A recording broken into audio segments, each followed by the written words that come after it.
526 श्लोक संख्या 36। वे राक्षस कुपित होकर चारों ओर से पुनः श्री रामचंद्र जी को पीड़ित करने लगे।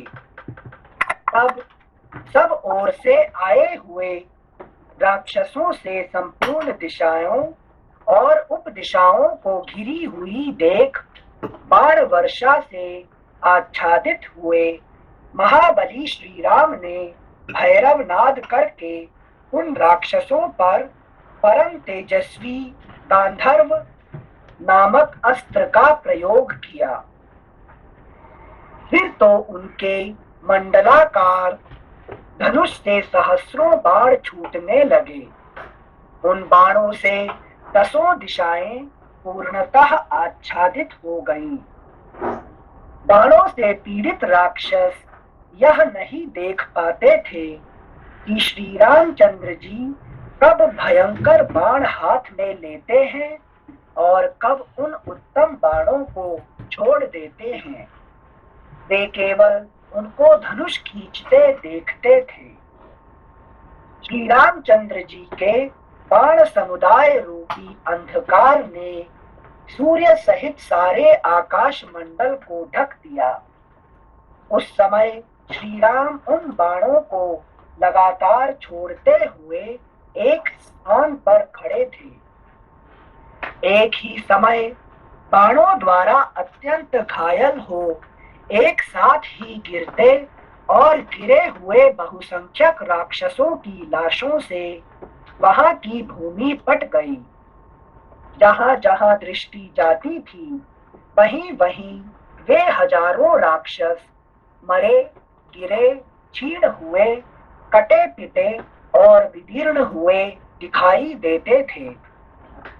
वहां श्री राम के बाणों से कटे हुए पगड़ियों सहित मस्तकों बाजूबंद सहित भुजाओं जांघों बाहों भांति भांति के आभूषणों घोड़ों श्रेष्ठ हाथियों टूटे फूटे अनेकानेक रथों चंवरों व्यजनों छत्रों नाना प्रकार की ध्वजाओं छिन्न भिन्न हुए शूलों पट्टिशों खंडित खड्गों बिखरे प्रासों फरसों चूर चूर हुई शिलाओं तथा टुकड़े टुकड़े हुए बहुतेरे विचित्र बाणों से पटी हुई वह समर भूमि अत्यंत भयंकर दिखाई देती थी। कौन सा अस्त्र फेंका? गंधर्व अस्त्र। हाँ। ठीक है, गंधर्व अस्त्र क्या होता है? जैसे म्यूजिक के लिए बोल रहे हैं क्या, जो एंजॉयमेंट टाइप का है। ये सब क्या है, क्रोध को जीतने के लिए क्या है कि एंजॉयमेंट करने से गाना नाचना, लेकिन कुछ ऐसे करेंगे तो क्या होता है कि उस क्रोध को जीत सकते हैं उसको, है कि नहीं? Thank you. श्लोक संख्या 47। उन सबको मारा गया देख शेष राक्षस अत्यंत आतुर हो वहां शत्रु नगरी पर विजय पाने वाले श्री राम के सम्मुख जाने में असमर्थ हो गए।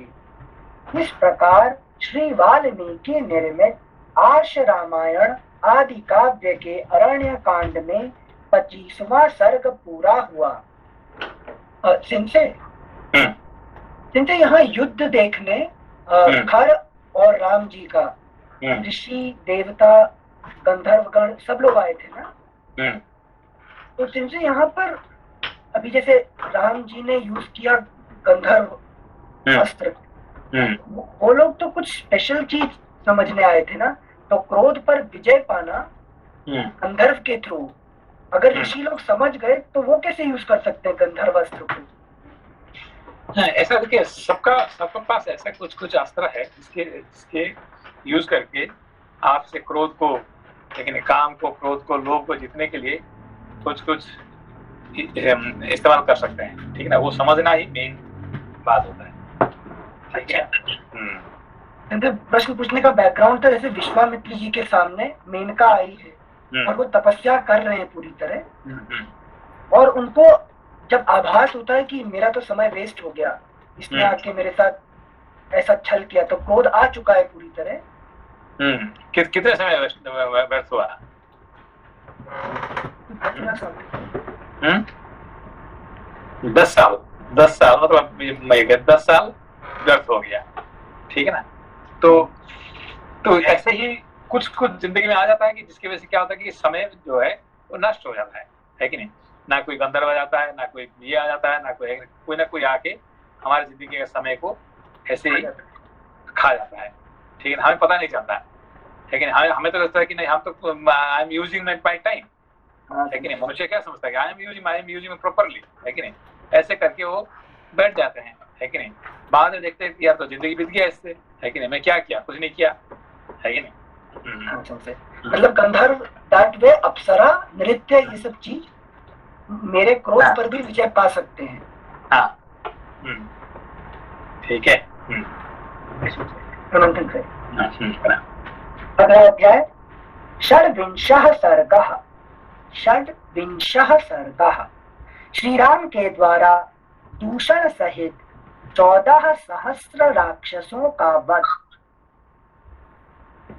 महाबाहु दूषण ने जब देखा कि मेरी सेना बुरी तरह से मारी जा रही है, तब उसने युद्ध से पीछे पैर न हटाने वाले भयंकर वेगशाली 5,000 राक्षसों को, जिन्हें जीतना बड़ा ही कठिन था, आगे बढ़ने की आज्ञा दी। वे श्री राम पर चारों ओर से शूल, पट्टिश, तलवार, पत्थर, वृक्ष और बाणों की लगातार वर्षा करने लगे। यह देख धर्मात्मा श्री रघुनाथ जी ने वृक्षों और शिलाओं की उस प्राणहारिणी महावृष्टि को अपने तीखे सायकों द्वारा रोका। उस सारी वर्षा को रोककर आंख मूंदे हुए सांड की भांति अविचल भाव से खड़े हुए श्री राम ने समस्त राक्षसों के वध के लिए महान क्रोध धारण किया। अगला पृष्ठ 527। क्रोध से युक्त और तेज से उद्दीप्त हुए श्री राम ने दूषण सहित सारी राक्षस सेना पर चारों ओर से बाण की वर्षा आरंभ कर दी। इससे शत्रु दूषण सेनापति दूषण को बड़ा क्रोध हुआ और उसने वज्र के समान बाणों से श्री रामचंद्र जी को रोका। तब अत्यंत कुपित हुए वीर श्री राम ने समरांगण में छुर नामक बाण से दूषण के विशाल धनुष को काट डाला और 4 तीखे सहायकों से उसके चारों घोड़ों को मौत के घाट उतार कर एक अर्धचंद्राकार बाण से सारथी का भी सिर उड़ा दिया तथा 3 बाणों से उस राक्षस की भी छाती में चोट पहुंचाई। धनुष कट जाने और घोड़ों तथा सारथी के मारे जाने पर रथहीन हुए दूषण ने पर्वत शिखर के समान एक रोमांचकारी परिघ हाथ में लिया, जिसके ऊपर सोने के पत्र मढ़े गए थे। वह परिघ देवताओं की सेना को भी कुचल डालने वाला था। उस पर चारों ओर से लोहे की तीखी कीलें लगी हुई थी। वह शत्रुओं की चर्बी से लिपटा हुआ था। उसका स्पर्श हीरे तथा वज्र के समान कठोर एवं असह्य था। वह शत्रुओं के नगर द्वार को विदीर्ण कर डालने में समर्थ था। रणभूमि में बहुत बड़े सर्प के समान भयंकर उस परिघ को हाथ में लेकर वह क्रूर कर्मा निशाचर दूषण श्री राम पर टूट पड़ा। उसे अपने ऊपर आक्रमण करते देख श्री रामचंद्र जी ने 2 बाणों से आभूषणों सहित उसकी दोनों भुजाएं काट डाली। युद्ध के मुहाने पर जिसकी दोनों भुजाएं कट गई थी, उस दूषण के हाथ से खिसक कर वह विशालकाय परिघ इंद्रध्वज के समान सामने गिर पड़ा। जैसे दोनों दांतों के उखाड़ लिए जाने पर महान मनस्वी गजराज उनके साथ ही धराशायी हो जाता है, उसी प्रकार कटकर गिरी हुई अपनी भुजाओं के साथ ही दूषण भी पृथ्वी पर गिर पड़ा। रणभूमि में मारे गए दूषण को धराशायी हुआ देख समस्त प्राणियों ने साधु साधु कहकर भगवान श्री राम की प्रशंसा की। इसी समय सेना के आगे चलने वाले महाकपाल, स्थूलाक्ष और महाबली प्रमाथी, ये 3 राक्षस कुपित हो मौत के फंदे में फंसकर संगठित रूप से श्री रामचंद्र जी के ऊपर टूट पड़े। すいません、アニルさん。ありがとうございます。先生。すいません。今、ちょっと I didn't quite catch the like Hindi. Yeah, in Japanese version it says all the prani, all the creatures praised Rama. Well done, well done. Why suddenly all the creatures here? Because see, here the topic is what? Now who to whom Rama win? Now it is Dushan. Dushan. Yes, Dushan. What is Dushan? Dushan is pollution. Okay, which pollutes. Okay.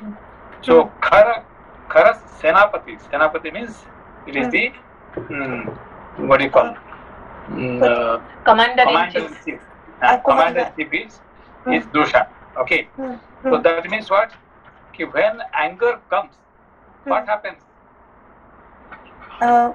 He just destroys. When anger comes to you, what happens to you inside you? Your heart gets polluted. Okay, your heart gets polluted when anger comes. Okay.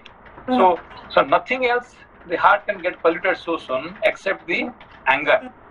Okay. So Dushan means pollution. When the heart gets pollution, it's called Dushan. Okay. So this is very difficult to win over. Nobody can win over the pollution of the heart by the anger. Okay. It remains for a long time.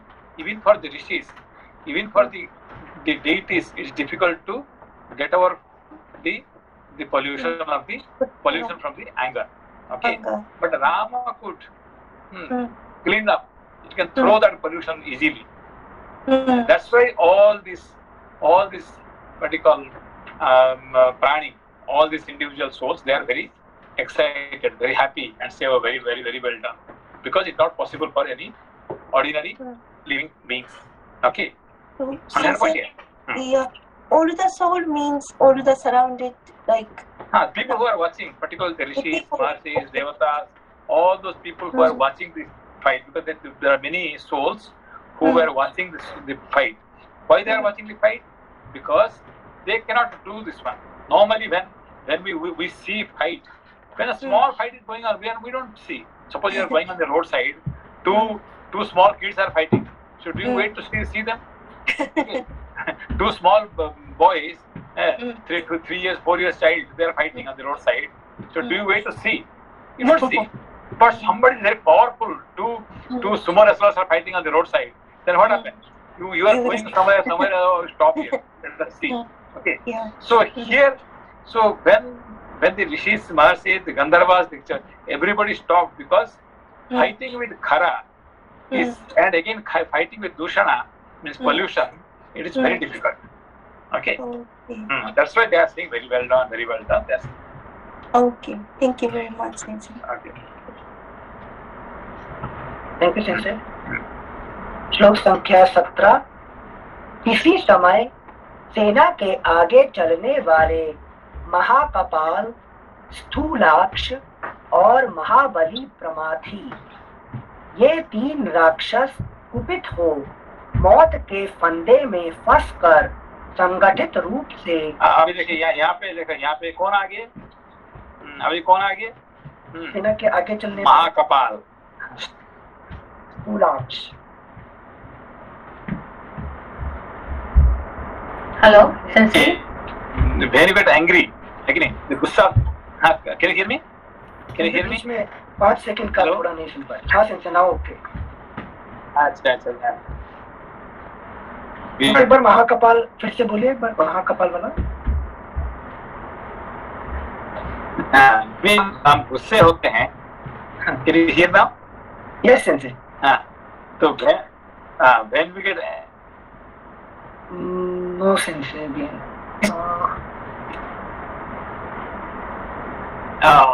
something wrong again. Can you hear now? We are able to hear you. Yes sensei, now it's okay. Okay. Huh. Okay. So when we get angry, then what happens? Our eyes become very big. Okay. It's called Stulaksha. Okay. अच्छा। When eyes get bigger, it becomes Stulaksha. Mahakapal. When we say somebody is angry, what happens is his what you call forehead gets upper. अच्छा, Hello? the forehead become very broad or big, wide. broader. अच्छा। Mahakapal. Okay. So these things, these things, when you watch a person when somebody is angry, okay, or if you watch when Ravana is angry or somebody is angry, you can see how these you can very easily. Okay. अरे वाह sense. Okay. Sense खुद का भी देख के समझ में आता है ना, जब बहुत गुस्सा आता है कैसे कपाल ऊपर उठ के आंख पूरा बड़े खुद का समझ में आ जाएगा। नहीं, खुद का समझ में आ गया तो फिर आप एनलाइटेड हो गए। खुद का समझ में कभी नहीं आएगा। जब तक जिंदा है तो आप now you will praise. When you are angry, you will praise. Hello? Yes sensei, yes. When you are angry, you will say, "Oh, I have done a very good job." You don't say, "I'm angry." When you are angry, you don't say, "I'm angry." It is necessary. Okay. So it's better to watch somebody else who is angry. Okay. Okay. Sensei third वाला sensei Pramathi क्या हुआ? Pramathi. Pramathi means what? Pramathi. It is what is it? Sanskrit. Chandni sensei, Pramatha Chandni. So it turns your mind. जो आपको जो मथने वाला। हाँ, मथने वाला है कि नहीं? आपका पूरा बॉडी क्या सिचुएशन होता है जब एंग्री गुस्सा आता है, तो योर बॉडी गेट्स ट्विस्टेड। हाँ, लेकिन हाँ। Okay sensei. श्लोक संख्या 18। तो अनिल सर एक मिनट से, तो ये जो मेरा जो युद्ध के लिए थोड़ा द्वेष भरा है, तो ये युद्ध के लिए भी सारे जो कैरेक्टर है इसमें कुछ ना कुछ मेरे अंदर है, आप बोल रहे हैं, मतलब शूर्पणखा नहीं है? कुछ नहीं है यहाँ पे। क्या है कि नहीं, यहाँ पे जो है ना, ये जो बात हो रहा है, क्रोध का 14 रूप होता है। कितने रूप होता है? 14। ठीक है ना, 14। तो 14 रूप को आपको समझना पड़ेगा यहाँ पे, है कि नहीं? ये जो महाकपाल, स्थूलाक्ष, है कि नहीं, प्रमाथी, ये सब जो है ना 14 रूप है कि नहीं? Okay, thank you sensei. श्लोक संख्या 18। राक्षस महाकपाल ने एक विशाल शूल उठाया, स्थूलाक्ष ने पट्टिश हाथ में लिया और प्रमाथी ने फरसा संभाल कर आक्रमण किया। उन तीनों को अपनी ओर आते देख भगवान श्री राम ने तीखे अग्रभाग वाले तैने सहायकों द्वारा द्वार पर आए हुए अतिथियों के समान उनका स्वागत किया।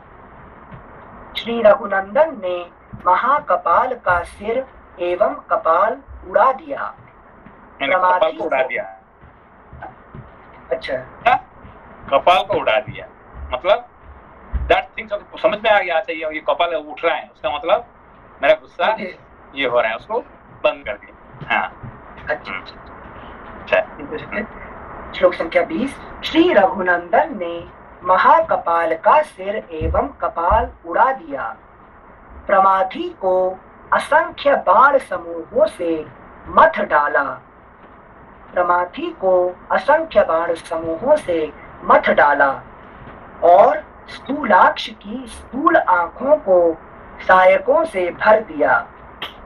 इसका जो आंख में जो लाल होके जो बड़ा हो गया था, आंख बड़ा आंख को उन्होंने नॉर्मल कर दिया। ठीक है ना। जैसे तीनों अग्रगामी सैनिकों का वह समूह अनेक शाखा वाले विशाल वृक्ष की भांति पृथ्वी पर गिर पड़ा। एक मिनट से आपने सभी लोपा जी को उत्तर देते हुए समझाया कि सामने वाले के ऊपर ये तीन रिएक्शन जो फेशियल एक्सप्रेशन बोल सकते हैं, महाकपाल, अक्ष, स्थूलाक्ष हो गए, ये सामने वाले को देख के समझ में आ गया। ये शस्त्र लेके खड़े होके युद्ध कर रहे हैं। अगर मैं क्रोध में हूँ और मुझे नजर आ रही है तीन कैरेक्टरिस्टिक्स, तो बाण चलाना, युद्ध करना, वो कॉन्टेक्स्ट समझ नहीं आया। मुझे लगा ये तो कैरेक्टरिस्टिक्स है ना सिर्फ। देखिए अभी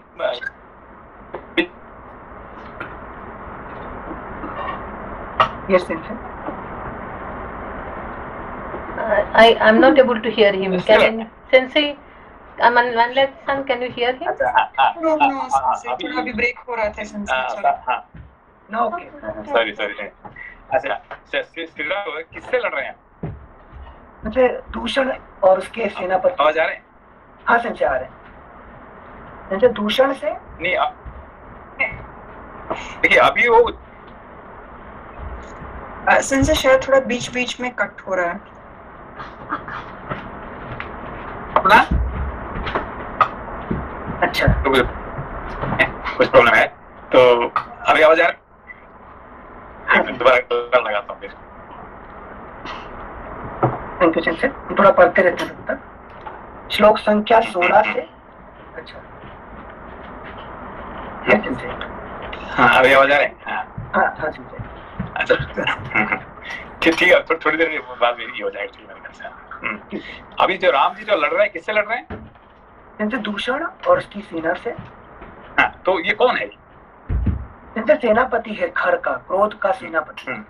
no, ये जो राम जी लड़ रहे हैं कि अपने अंदर में जो क्रोध है उसको उससे लड़ रहे हैं। उससे पहले लड़ रहे थे अपने अंदर में जो काम है, ठीक है ना, अपना अंदर में जो काम, क्रोध, लोभ, मोह, मदवाद, इससे लड़ रहे हैं। ये कोई बाहर किससे नहीं लड़ रहे, ठीक है ना। हाँ, तो ये जो आपको अंदर में, क्योंकि वो गए किसी लिए, दंडकारण्य में तपस करने के लिए गए, तप करने के लिए, और तप करने के टाइम पे क्या होता है, इसमें एक से एक जो है ना आके पहुंच जाता है। पर्टिकुलरली देखिए, आप जब ध्यान करने जाते हैं तो क्या होता है, अभी कभी ध्यान करने के लिए बैठेंगे तो क्या होता है, आपके मन में अंदर में ये सब जल्दी आ जाता है कि नॉर्मली नहीं आता। जब काम में बिजी होता है ना, ये सब नहीं आता, बट जब ध्यान करने के लिए बैठते हैं तो ये सब आ जाता है, ठीक है ना। हाँ, तो ये अपने अंदर में जो काम, क्रोध, लोभ, मद, मात्सर्य, इससे लड़ रहे हैं। अच्छा, ठीक है ठीक। Thank you Sanjay. श्लोक संख्या 19। नमस्ते। सेंसी, जब हम लोग, जैसे आपने अभी समझा है कि मतलब जब हम लोग तप करने जाते हैं तो हमारे अंदर ये एक एक अड़चनाएं आ जाती है, और ये अड़चनाएं सेंसी हमारे लिए टेस्ट होती है ना, कि हम एक एक टेस्ट में फेल होते हैं कि पास होते हैं। हाँ, आप वहाँ पे आप एक्चुअली क्या है कि नॉर्मली आपको फेल करने के लिए ही वो आते हैं, आपको पास नहीं करना उनको। तो आपको कैसे आपको पैर खींचना है, उनका काम क्या है कि आपका पैर खींचना है। देखिए, आप जब कोई काम में रहते हैं तो आपको ज्यादा प्रॉब्लम नहीं होता है कि नहीं? सही बात है। हाँ सर। जब आप रहते हैं किसी लिए ना, पूजा करने बैठते हैं, जब ध्यान करने के लिए बैठते हैं, लेकिन जब आप शास्त्र पढ़ने जाते हैं, और शास्त्र पढ़ने के लिए 10 मिनट में क्या होगा, आपको इतने सारे बिजी हो जाएगा कि आप छोड़ना छोड़ चले जाएंगे, है कि नहीं? काम आप 12 घंटा कर सकते हैं, मगर पढ़ाई अपने 12 मिनट कर सकते हैं क्या? सही बात है sir. Have you ever tried studying 10 minutes? है कि नहीं? तो 10 मिनट के अंदर में आपको 100 कम से कम आ जाएगा। अरे ये इसको फोन करना है, इसको ये करना है कि नहीं? आपको कितने कुछ आ जाएगा। क्यों? क्योंकि आपको शास्त्र पढ़ना है। मगर सिनेमा देखने जाएंगे तो going for cinema for 3 hours, कोई प्रॉब्लम नहीं है। 3 hours is very happily you can see, शांति में पढ़ के सिनेमा देख सकते हैं, है कि नहीं? हाँ सर। 3 घंटा 4 घंटा हम सिनेमा आराम से देख सकते हैं, कोई प्रॉब्लम नहीं है। मगर 10 मिनट शास्त्र पढ़ने की कोशिश करिए, कभी गीता पढ़ने की कोशिश करिए, फिर देखें क्या होता है कि नहीं? सो काम, क्रोध, लोभ, मद, मात्सर्य सब गिर जाए, है कि नहीं? धन्यवाद sir. Okay. Thank you sir. श्लोक संख्या 19। उन तीनों को अपनी ओर आते देख भगवान श्री राम ने तीखे अग्रभाग वाले पहने सायकों द्वारा द्वार पर आए हुए अतिथियों के समान उनका स्वागत किया। श्री रघुनंदन ने महाकपाल का सिर एवं कपाल उड़ा दिया, प्रमाथी को असंख्य बाण समूहों से मथ डाला और स्थूलाक्ष की स्थूल आंखों को सायकों से भर दिया। तीनों अग्रगामी सैनिकों का वह समूह अनेक शाखा वाले विशाल वृक्ष की भांति पृथ्वी पर गिर पड़ा।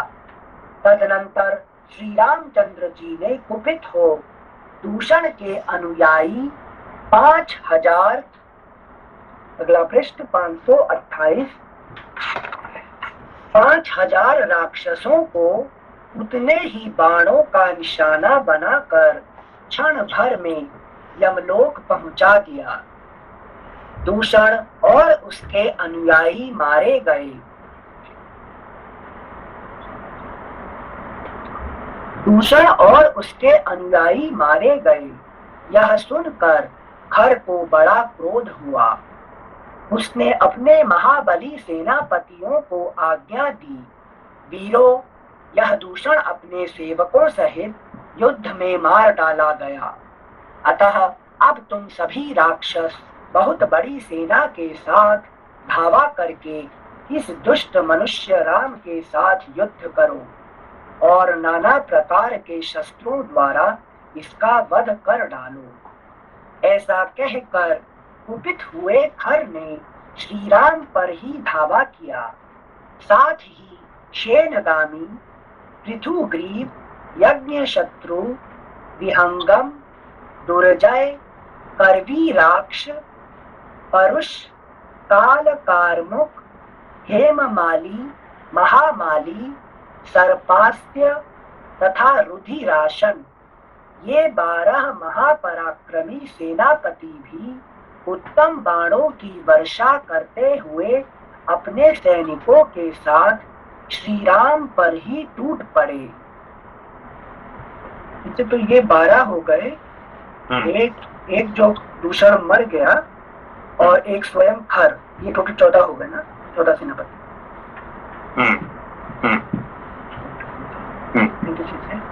श्लोक संख्या 29। तब तेजस्वी श्री रामचंद्र जी ने सोने और हीरों से विभूषित अग्नि तुल्य तेजस्वी सायकों द्वारा उस सेना के बचे खुचे सिपाहियों का भी संहार कर डाला। जैसे वज्र बड़े बड़े वृक्षों को नष्ट कर डालते हैं, उसी प्रकार धूम युक्त अग्नि के समान प्रतीत होने वाले उन सोने की पांख वाले बाणों ने उन समस्त राक्षसों का विनाश कर डाला। उस युद्ध के मुहाने पर श्री राम ने करणी नामक 100 बाणों से 100 राक्षसों का और सहस्त्र बाणों से सहस्त्र निशाचरों का एक साथ ही संहार कर डाला। उन बाणों से निशाचरों के कवच, आभूषण और धनुष छिन्न भिन्न हो गए तथा वे खून से लथपथ हो पृथ्वी पर गिर पड़े। कुशों से ढकी हुई विशाल वेदी के समान युद्ध में लोहूलुहान होकर घिरे हुए खुले केश वाले राक्षसों से सारी रणभूमि पट गई। राक्षसों के मारे जाने से उस समय वहां रक्त और मांस की कीचड़ जम गई। अतः वह महाभयंकर वन नरक के समान प्रतीत होने लगा। मानव रूपधारी श्री राम अकेले और पैदल थे, तो भी उन्होंने भयानक कर्म करने वाले 14,000 राक्षसों को तत्काल मौत के घाट उतार दिया। उस समूची सेना में केवल महारथी खर और त्रिशिरा, ये 2 ही राक्षस बच रहे। उधर शत्रु संहारक भगवान श्री राम ज्यों के त्यों युद्ध के लिए डटे रहे। उपर्युक्त 2 राक्षसों को छोड़कर शेष सभी निशाचर, जो महान पराक्रमी, भयंकर और दुर्धर्ष थे, युद्ध के मुहाने पर लक्ष्मण के बड़े भाई श्री राम के हाथों मारे गए। तदनंतर महासमर में महाबली श्री राम के द्वारा अपनी भयंकर सेना को मारी गई देख हर एक विशाल रथ के द्वारा श्री राम का सामना करने के लिए आया, मानो वज्रधारी इंद्र ने किसी शत्रु पर आक्रमण किया हो। इस प्रकार श्री वाल्मीकि निर्मित आर्ष रामायण आदि काव्य के अरण्य कांड में 26वां सर्ग पूरा हुआ। अभी इसको जब रामायण का जो आप कमेंट्री पढ़ेगा ना, कमेंट्री भाष्य, तब पता चलेगा। अभी आवाज आ रहे हैं? हाँ समझा रहे हैं। हाँ समझा। अभी जो आप कमेंट्री पढ़ेंगे तब आपको ये समझ में आएगा कि ये सब क्या क्या उसका अर्थ क्या है। त्रिशिरा, त्रिशिरा मतलब इसके पास 3 शर है, 3 हेड है। तो 3 हेड अभी क्या है कि यूजुअली हमारे पास 1 हेड होना चाहिए, नहीं तो कभी कभी 2 हो जाता है। क्या है? ज्ञान और कर्म। ये तीसरा क्या है? जो लड़ने का जो है, खामोखा लड़ने का कारण, ये तीसरा कहते हैं उसको। ठीक है ना? तो इस तरह से अलग अलग मीनिंग आपको पता चलेगा उसको। ठीक है? अच्छा, बेसिकली त्रिशिरा के ऊपर और तीसरा क्या होता है कि बेसिकली कि हमारे एक हेड होना चाहिए। लेकिन रावण का कितना है? 10 सर है। ठीक है ना? तो इसका क्या है? 3 शर है। तो सिर्फ क्या, एक तो ज्ञान होना चाहिए, एक कर्म होना चाहिए, है कि नहीं? तो तीसरा क्या है? लड़ाई, कलह में जाने का, कलह करने का, है कि नहीं? हाँ, इस तरह से सब उसका अर्थ निकलेगा सब। अच्छा, ठीक है। जिनसे कहीं पढ़े थे त्रिशिरा को बुलाया था आप, अच्छा वो विश्व रूप थे, त्रिशिरा नहीं, वस्ता के पुत्र में जो उनके भी 3 सर थे ना। इसे सब राक्षस है कि नहीं, असुर, दानव, इन लोगों का सब अलग अलग रूप रहता है, है कि नहीं? अनिल सर एक मिनट, सेंसे एक प्रश्न यहाँ था कि अगर आउट ऑफ कॉन्टेक्स्ट है तो आप स्किप कर सकते हैं। जैसे कि यहाँ हम अरण्य कांड में जब शुरू हुआ है ना, अभी मतलब कि थोड़े थोड़े पहले तो ऋषि लोगों की कहानी आया, और अगस्त्य मुनि के बाद, अनुष्य के बाद तो सारे अभी राक्षस, मतलब कि शूर्पणखा से शुरू हुआ, अभी खर, दुष्ण, त्रिशिरा, फिर मारीच आएगा। तो ये सारे उनका मतलब कि चलता रहेगा पूरा अरण्य कांड का मोस्ट जो लड़ाई। नहीं ऐसा नहीं, देखिए अभी राम जी जो है पहले जंगल में गए और ये सब ऋषि महर्षि से मिले हैं, मिलके उनसे शिक्षा प्राप्ति की है कि नहीं? और शिक्षा प्राप्ति की। अभी क्या कर रहे हैं? खुद तपस्या करने के लिए खुद आश्रम बनाए। अपना किसका आश्रम नहीं रहे, पहले दूसरे का आश्रम में रहते थे, अभी अपना खुद का आश्रम बनाए और खुद तपस्या शुरू किए। तो खुद तपस्या शुरू करते तब जाके ये सब राक्षस आते हैं, है कि नहीं? आप किसी का गुरु का किसी का अधीन में आप जब करते हैं तो फिर आपको राक्षस ज्यादा डिस्टर्ब नहीं करते हैं, है कि नहीं? वो रहते थे, है कि नहीं? अगस्त्य मुनि का आश्रम रहते थे तो राक्षस नहीं आएंगे, है कि नहीं? तब इसीलिए उन्होंने कहते यहाँ रह जाओ, है कि भरद्वाज जी का यहाँ रहो, है कि नहीं? तो ये सब का यहाँ नहीं, मुझे यहाँ नहीं आने, मुझे तो अपना करने जाएंगे तो फिर क्या होगा? सब आ जाएंगे, राक्षस आ जाएंगे। ठीक है ना? हाँ। बस मेरा ये प्रश्न है कि जैसे कि आपने जो संहिता, ब्राह्मण, आरण्य को उपनिषद में पढ़ाए थे कि जो वानप्रस्थ आश्रम में, गृहस्थ आश्रम के बाद अरण्य में, मतलब कि लोनली प्लेस के एलोन में जाके तपस्या करना चाहिए। तो मतलब कि अगर अरण्य में इतने सारे लड़ाई, राक्षस वगैरह सारे आएंगे, फिर तपस्या हो पाएगा कैसे एक वानप्रस्थी के लिए? वो मैं समझ नहीं पा रही। तपस्या नहीं हो पाएगी इसलिए तो हमारे एक जिंदगी के बाद दूसरा जिंदगी बीत जाता है। क्यों? आप किसी को भी, अरे किसी को पूछो भाई तुम्हारी इतनी उम्र हो गई, तुम्हारे क्या किया है? कुछ नहीं कर पाए। क्यों नहीं कर पाए? बस जिंदगी जीना ही बड़ी इतनी मुश्किल है कि नहीं? अपना परिवार को पालना है, अपना बच्चे को पालना है, अपना ये करना, अपना काम करना, इससे हमारी जिंदगी बीत गया है कि क्या किया?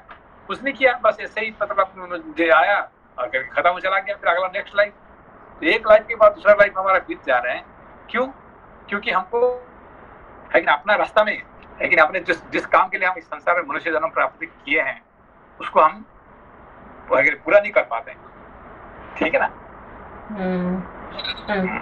Thank you. ठीक है।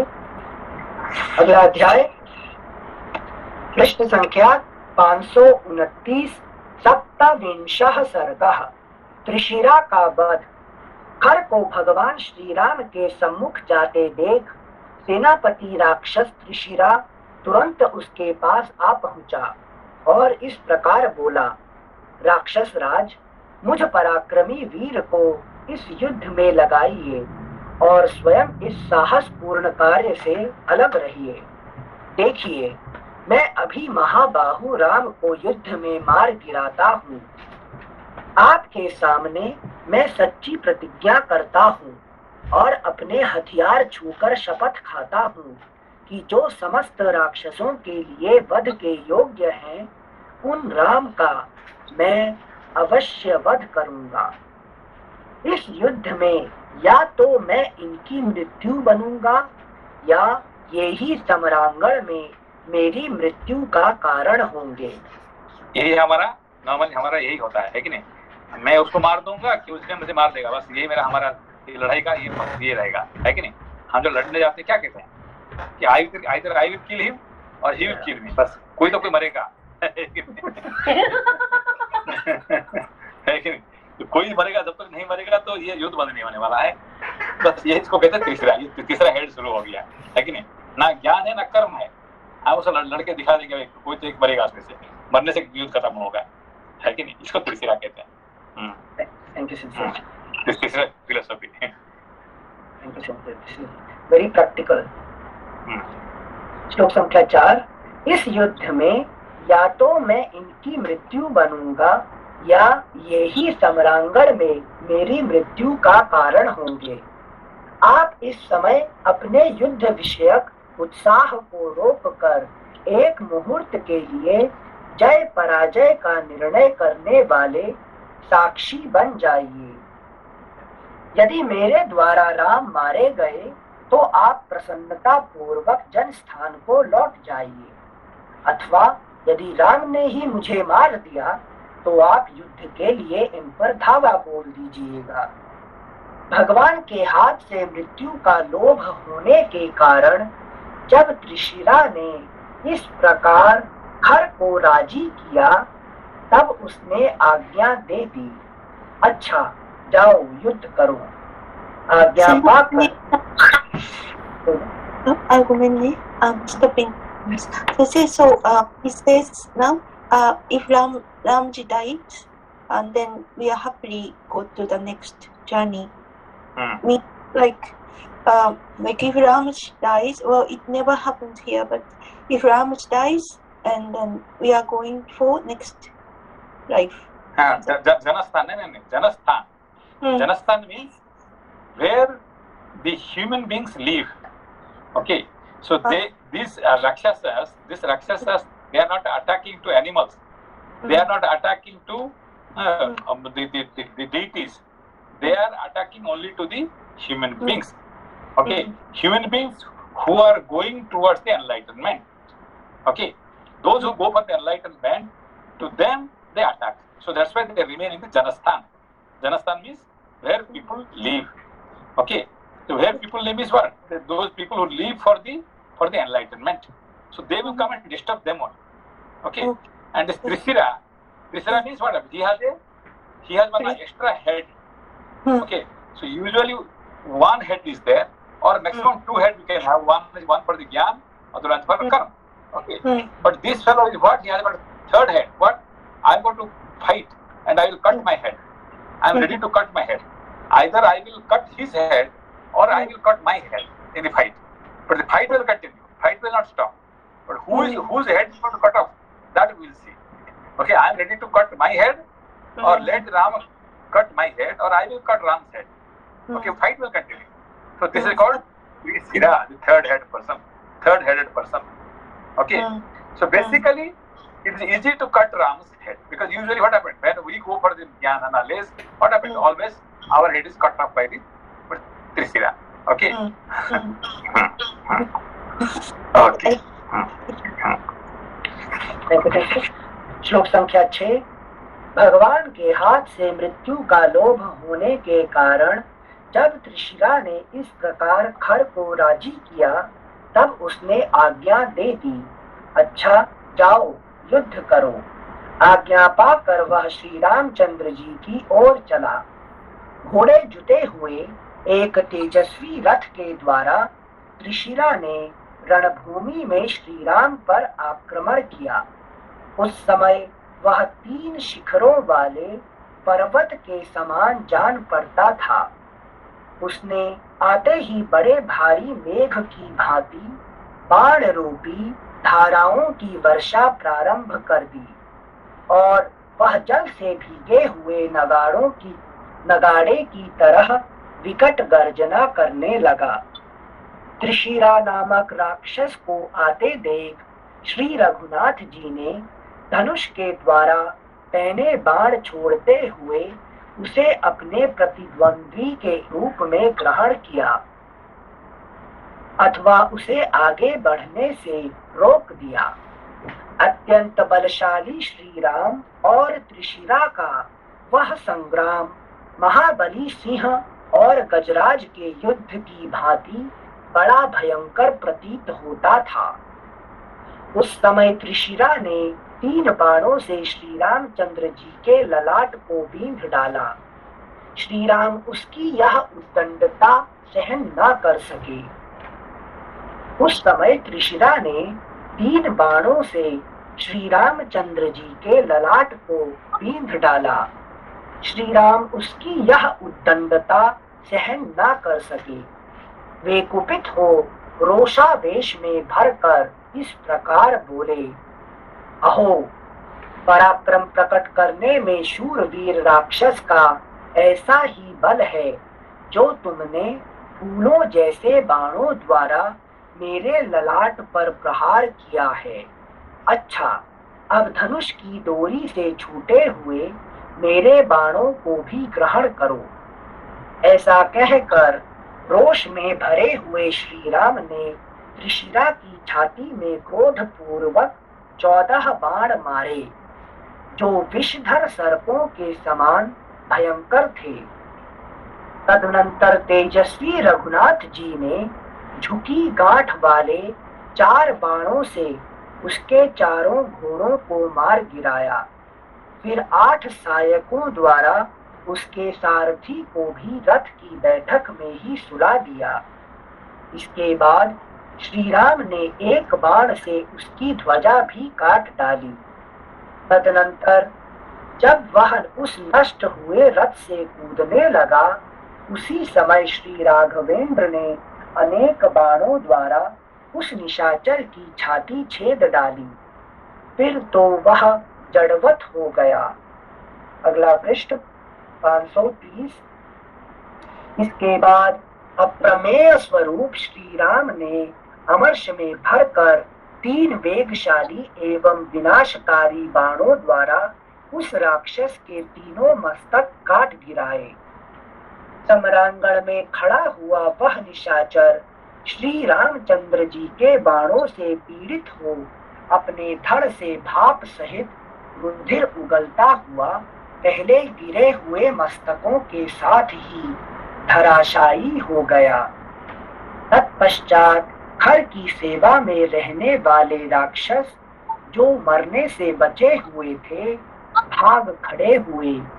वे व्याघ्र से डरे हुए मृगों के समान भागते ही चले जाते थे, खड़े नहीं होते थे। उन्हें भागते देख रोष में भरे हुए खर ने तुरंत लौटाया और जैसे राहु चंद्रमा पर आक्रमण करता है उसी प्रकार उसने श्री राम पर ही धावा किया। इस प्रकार श्री वाल्मीकि निर्मित आर्ष रामायण आदि काव्य के अरण्य कांड में 27वां सर्ग पूरा हुआ। 28वां सर्ग खर के साथ श्री राम का घोर युद्ध। त्रिशिरा सहित ना कितना लंबा युद्ध चल रहा है खर उसका ग्रुप के साथ, है कि नहीं? तो लड़ाई करना अपना क्रोध के साथ कितना मुश्किल की बात है।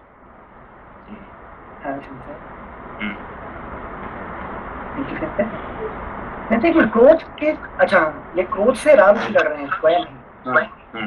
तो अपना ज्ञान और अपना क्रोध का ये लड़ाई हो रहा है कि नहीं? अक्सर क्रोध जीत जाता है कि नहीं? बहुत रेयरली ज्ञान जीतता है, ठीक है ना? क्रोध अगर जीत जाता है तो उसमें एक को तो मरना होता है ना त्रिशिरा के हिसाब से। हाँ तो ज्ञान मर जाता है ना, ज्ञान इसलिए हाँ जिंदगी में ज्ञान का कभी आपका ये रहता है, आगे चलता है क्या, है कि नहीं? यूजुअली तो साधारण मनुष्य का क्या होता है, ज्ञान को पोस्टपोन करते रहते हैं। साधारण मनुष्य क्या होता है कि क्रोध जीत जाता है और ज्ञान उसका हार जाता है कि नहीं? अच्छा, हाँ सही। Thank you sense. अष्टाविंशः सर्गः। हर के साथ श्री राम का घोर युद्ध। त्रिशिरा सहित दूषण को रणभूमि में मारा गया देख श्री राम के पराक्रम पर दृष्टिपात करके खर को भी बड़ा भय हुआ। एकमात्र श्री राम ने महान बलशाली और असह्य राक्षस सेना का वध कर डाला। एकमात्र श्री राम ने महान बलशाली और असह्य राक्षस सेना का वध कर डाला, दूषण और त्रिशिरा को भी मार गिराया तथा मेरी सेना के अधिकांश 14,000 प्रमुख वीरों को काल के गाल में भेज दिया। यह सब देख और सोचकर राक्षस खर उदास हो गया। उसने श्री राम पर उसी तरह आक्रमण किया जैसे नमुची ने इंद्र पर किया था। खर ने एक प्रबल धनुष को खींचकर श्री राम के प्रति बहुत से नाराज चलाए। जो रक्त पीने वाले थे वे समस्त नाराज रोष में भरे हुए विषधर सर्पों के समान प्रतीत होते थे। धनुर्विद्या के अभ्यास से प्रत्यंचा को हिलाता और नाना प्रकार के अस्त्रों का प्रदर्शन करता हुआ रथारूढ़ खर समरांगण में युद्ध के अनेक पैतरे दिखाता हुआ विचरने लगा। उस महारथी वीर ने अपने बाणों से समस्त दिशाओं और विदिशाओं को ढक दिया। उसे ऐसा करते देख श्री राम ने भी अपना विशाल धनुष उठाया और समस्त दिशाओं को बाणों से आच्छादित कर दिया। जैसे मेघ जल की वर्षा से आकाश को ढक देता है, उसी प्रकार श्री रघुनाथ जी ने भी आग की चिनगारियों के समान दुस्सह सायकों की वर्षा करके आकाश को ठसाठस भर दिया। वहां थोड़ी सी भी जगह खाली नहीं रहने दी। खर और श्री राम द्वारा छोड़े गए पैने बाणों से व्याप्त हो सब ओर फैला हुआ आकाश चारों ओर से बाणों द्वारा भर जाने के कारण अवकाश रहित हो गया। ये बाण जो है, अभी बाण क्या होता है? डिजायर्स जो अटैक करते हैं। यहाँ पे जो है ना, ये यहाँ पे जो बाण होता है ये थॉट हमारे, लेकिन स्ट्रॉन्ग थॉट को बाण कहते हैं, ठीक है ना? तो ये जो हमारे जो थॉट आता है, ज्ञान वृत्ति, ज्ञान जो क्रोध वृत्ति और ज्ञान वृत्ति का लड़ाई को बाण कहते हैं, ठीक है ना? पहने बाण मारे, ये मारे, तो उसका क्या होता है कि these are all strong thoughts, strong thought of the anger, strong thought of the wisdom.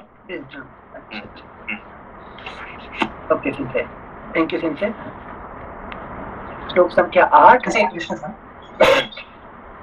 सबसे स्ट्रॉन्ग थॉट ऑफ एंगर तो कई बार समझ में आ जाता है कि it's you know there are few words which we start saying and those things, but ज्ञान के लिए जो है थॉट्स हैं जो वो कौन से होते हैं जो हम शास्त्र पढ़ते हैं? देखिए बड़े आसानी से आप समझ लीजिए।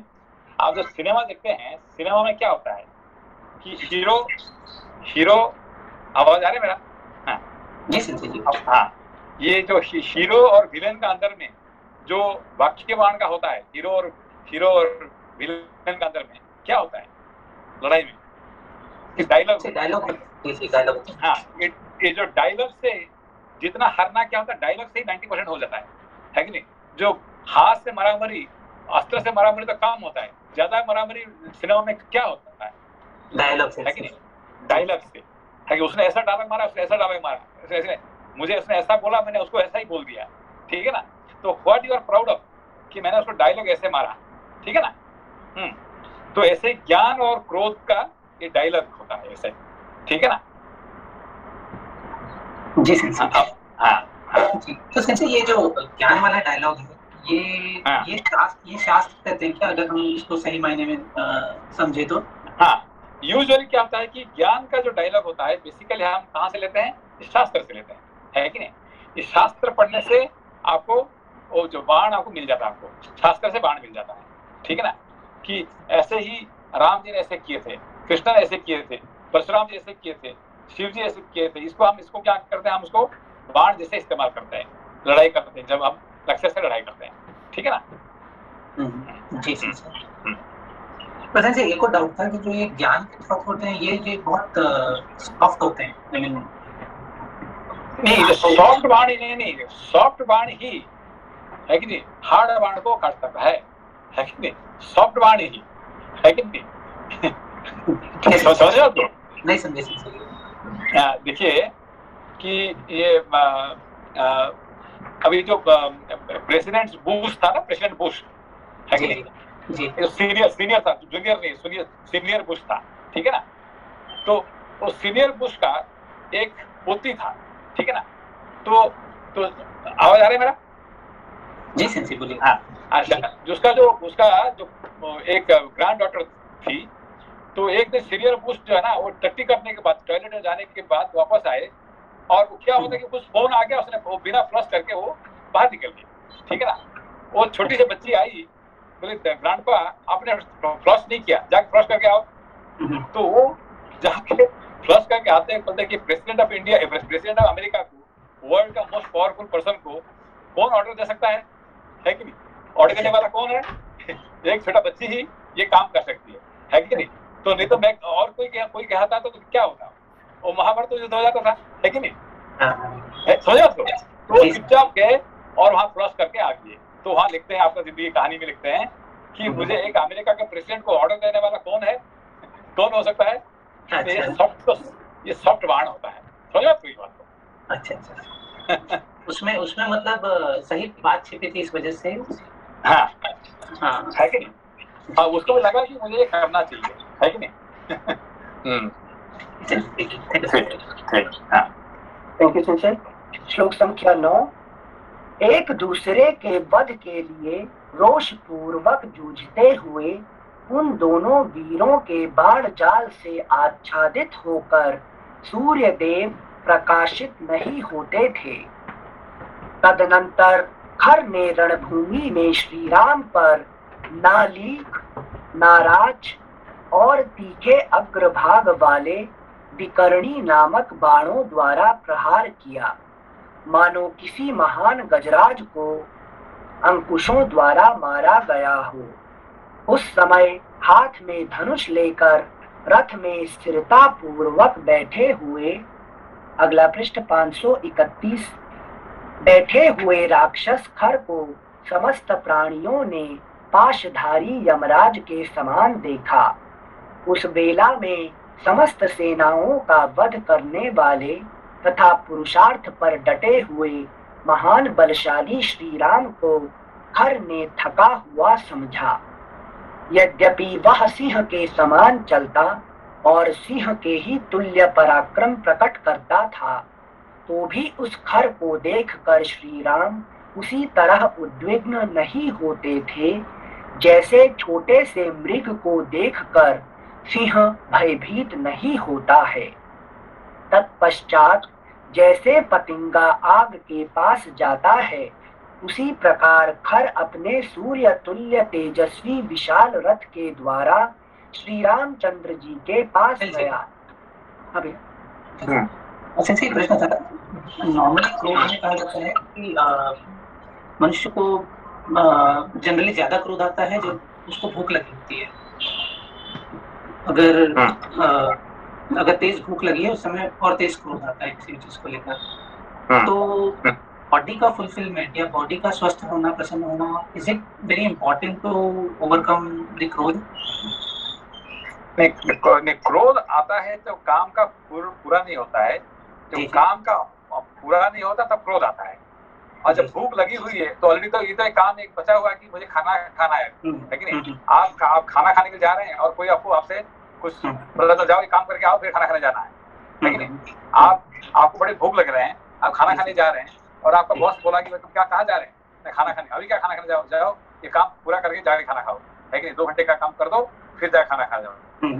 फिर आपका गुस्सा क्या हो जाएगा, डबल हो जाएगा है कि नहीं। क्यों? क्योंकि आपको तो खाना नहीं का भूख लगा हुआ है और जाने के फिर आपको बोले तो काम करके पूरा खाना खाओ है कि नहीं। तो फिर क्या हो गया कि डबल आपका है कि नहीं, काम डबल हो गया, ठीक है ना। हाँ जी। तो सेंसे इसी में एक रिलेटेड क्वेश्चन था कि मीन्स बॉडी का फुलफिलमेंट जैसे इम्पोर्टेंट है, ओके, और वहीं पे हमारे यहाँ जो है वो व्रत उपवास करने को कहा जाता है। हाँ, तो उस समय तो क्रोध और ज्यादा बढ़ेगा अगर आप you are on fasting and then you are eating, then on that day specially ज्यादा क्रोध रहता है, क्रोध ज्यादा आता है। वही है ना कि देखिए जब फास्टिंग कर रहे हैं किसी कारण से, इसीलिए कोई कुछ आ जाएगा तो गुस्सा डबल आ जाता है। क्यों बॉडी जल रहा है कि आपने खाना नहीं खाया है कि नहीं, पानी भी नहीं पिया आपने, कुछ भी ऐसे तो ऑलरेडी बॉडी इज इन दी है कि नहीं, तो आग में जला हुआ है और उसके साथ साथ क्रोध और जला देता है कि नहीं। जी संसी, फिर इसको कैसे ओवरकम करना पड़ेगा? तो इसीलिए आपको हमेशा ज्ञान वृत्ति से, भाई देखो मैं आज फास्टिंग कर रहा हूँ कि मुझे कोई फास्टिंग करने के लिए नहीं कहा, मैंने अपने आप फास्टिंग इसीलिए कर रहा हूँ कि मुझे कुछ व्रत पालन करना है। अब ये क्रोध आके मुझे जला रहे हैं तो है कि नहीं, तो मेरा फास्टिंग का ये तो है कि नहीं। फास्टिंग क्यों कर रहा हूँ कि मैं उपवास मतलब अपना जो है कि नहीं भगवान के पास रहने के लिए मैंने उपवास कर रहा हूँ। अब ये क्रोध मुझे लेके वापस जा रहे हैं, मुझे है कि नहीं उल्टा समझ लेके जा रहे हैं, ये समझ में आ जाएगा तब क्रोध बंद हो जाएगा है कि नहीं। Thank you. आप फास्टिंग को क्या बोलते हैं? उपवास। मतलब फास्टिंग क्यों करते हैं? क्योंकि हम अपने आत्मा के पास रहने के लिए, भगवान के पास रहने के लिए, और ये क्रोध आके हमसे दूर कर रहे हैं है कि नहीं। Thank you sir. श्लोक संख्या 15। वहां जाकर उस राक्षस खर ने अपने हाथ की फुर्ती दिखाते हुए महात्मा श्री राम के बाण सहित धनुष को मुट्ठी पकड़ने की जगह से काट डाला। फिर इंद्र के वज्र की भांति प्रकाशित होने वाले दूसरे 7 बाण लेकर रणभूमि में कुपित हुए खर ने उनके द्वारा श्री राम के मर्म स्थल में चोट पहुंचाई।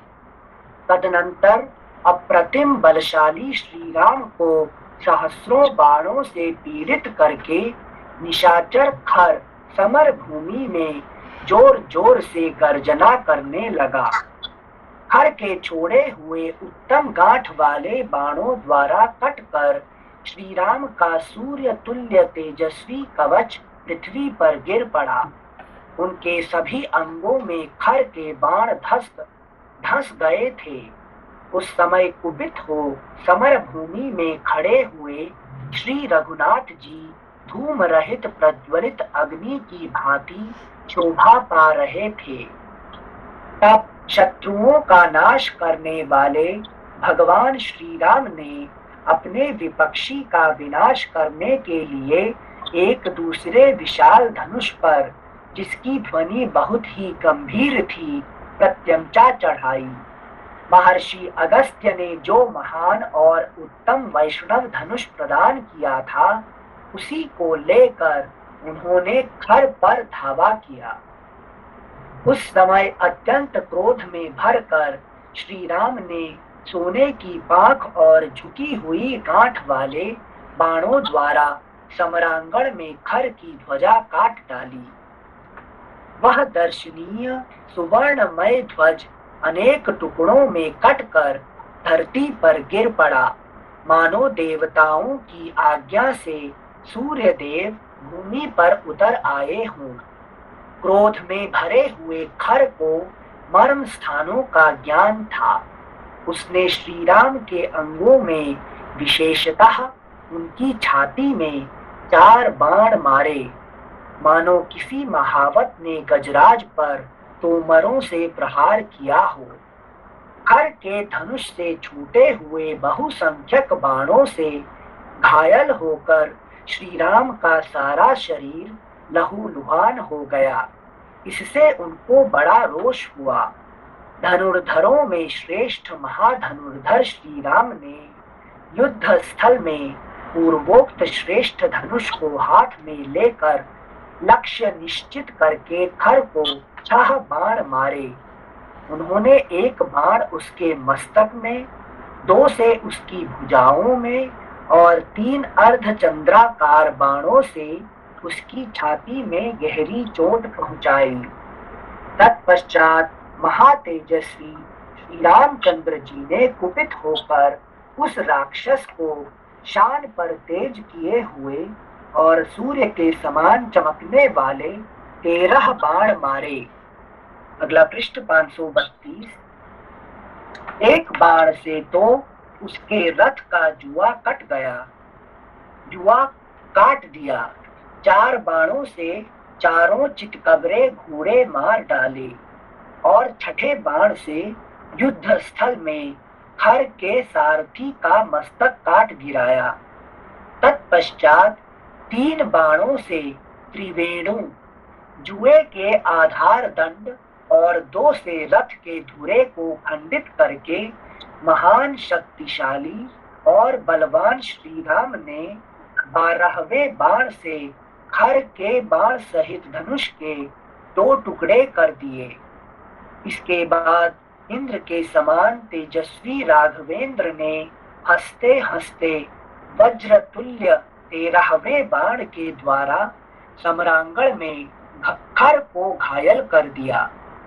धनुष के खंडित होने, रथ के टूटने, घोड़ों के मारे जाने और सारथी के भी नष्ट हो जाने पर खर उस समय हाथ में गदा ले रथ से कूदकर धरती पर खड़ा हो गया। उस अवसर पर विमान पर बैठे हुए देवता और महर्षि हर्ष से उत्फुल्ल हो परस्पर मिलकर हाथ जोड़े महारथी श्री राम के उस कर्म की भूरी भूरी प्रशंसा करने लगे। इस प्रकार श्री वाल्मीकि निर्मित आर्ष रामायण आदि काव्य के अरण्य कांड में 28वां सर्ग पूरा हुआ। ठीक है, ओके। प्रणाम संजय। नमस्ते नमस्ते। संजय। प्रणाम।